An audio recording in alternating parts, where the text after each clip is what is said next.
So hi guys, welcome back to my YouTube channel. To the new subscribers, welcome, and to the old subscribers, thank you so much. Don't forget that I have a Telegram group where we share ideas and you could ask me questions. Don't forget that the email address listed below is for business inquiries only. And people have been asking me, what is this business? Well, I do study about consultations. I can help with your statement of purpose. I can help with so many other things, okay? So many other services that I render. So I think it's when you join my my Telegram group that you'll be able to see more of the services that I can actually offer, okay? But subsequently, after this video, I'll try to make a banner of what I actually do offer my services, okay? So today I want to talk about a pressing issue. People have been asking me, hi Winnie Joe, what do you recommend? Should I go study in UK? Should I go study in Canada or US? Well, today I'm going to talk about the pros and the cons, the advantages and the disadvantages in each of these countries. First of all, let me start with Canada. I have my reservations about Canada. Canada is one of a kind. Like, they'll ask you, bring your 6 month statement of account, explain your statement of purpose, explain your study gap, write it out and all of that. You do all this, satisfy all the requirements, and somehow the embassy will just find a way to refuse you visa on so many grounds like age. In fact, I just personally think that if you are more than 30 years, please just dead the Canada idea, okay? But then, what are the advantages of studying in Canada? First of all, you have access to more funding. Then you can actually come into the country and defer your admission up to 3 times, up to 3 terms, okay? And thirdly, I think there are more student jobs in Canada. And fourthly, it's faster to get your PR, your permanent residency, through the students visa routes, okay? So I think these are the reasons why people want to apply to Canada, for this stability. They want to like become more stable on time, and that's what Canada gives. But before Canada gives you, it's a serious problem. So if you are more than 30, I don't even think that you should even waste your money on it. The Canada application is stressful, it's time taking, it's capital intensive, it requires a lot of funding, okay? So that's just it about Canada. Now let's talk about the US. Okay, so I didn't say this before about Canada, but you would have to pay to apply to study in universities, to study in any of the universities in Canada, application fee, okay? So there's something called application fee, and the minimum is about 40 Canadian dollar, okay? So whatever school you're applying to, you have to pay it. You have to pay this application fee, which means if you're applying to more than 3 schools or 4 schools, you have to pay application fee. That's why I said applying to study in Canada is capital intensive. It's like you'll just be pumping money into it, okay? The same thing with US. Studying in US now, you have to also pay application fees, yes. So if you're applying to so many universities, just know that you're going to be paying application fees all around. And US has a way of they are not so fast with the application. They are very slow.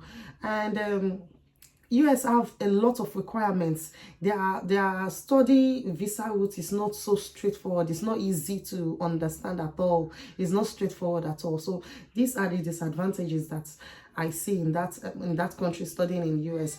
But what are the advantages?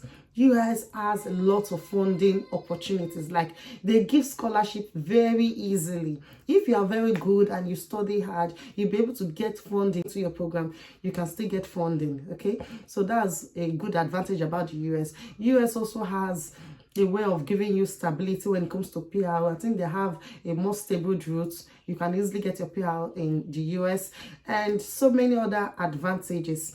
The only thing that makes people run away from that aspect is just the visa process. For instance, now I've been hearing that to get application dates to get interview dates is like next year. I don't even understand what that is. Okay, so it's very strenuous. If you are not in a hurry, you can apply for funding in US universities, both for masters, inclusive of BSc MSc and PhD level and up to PhD level. Okay, you can actually apply for funding if you're not in a hurry. If you're not in a hurry, you could actually get your study visa. And yes, also in US, you can actually defer after you've arrived in the country. You can defer your program up to 2 times or 3 times in the US in most of the universities. Okay, and when you're applying to the US, you need to provide original documentations, nothing like photocopy or scanned copy or student copy, your transcript and everything has to be the official one. Okay, so that's it about the US. And I have reservations about the US when it comes to international students with dependents, especially child dependents. I personally do not think that US of today is an ideal society to train up a child. I really do not think so. So I won't put my coin in there. Okay, now let's talk about UK. You see, one thing about the UK is they are straightforward. UK will tell you, we need your statement of account that has been for 28 days and it's valid for 31 days. We need your this, we need your that, and so many other things. UK is very, very straightforward. If you are able to satisfy these requirements, your study visa comes like very, very fast. Okay, so studying in UK is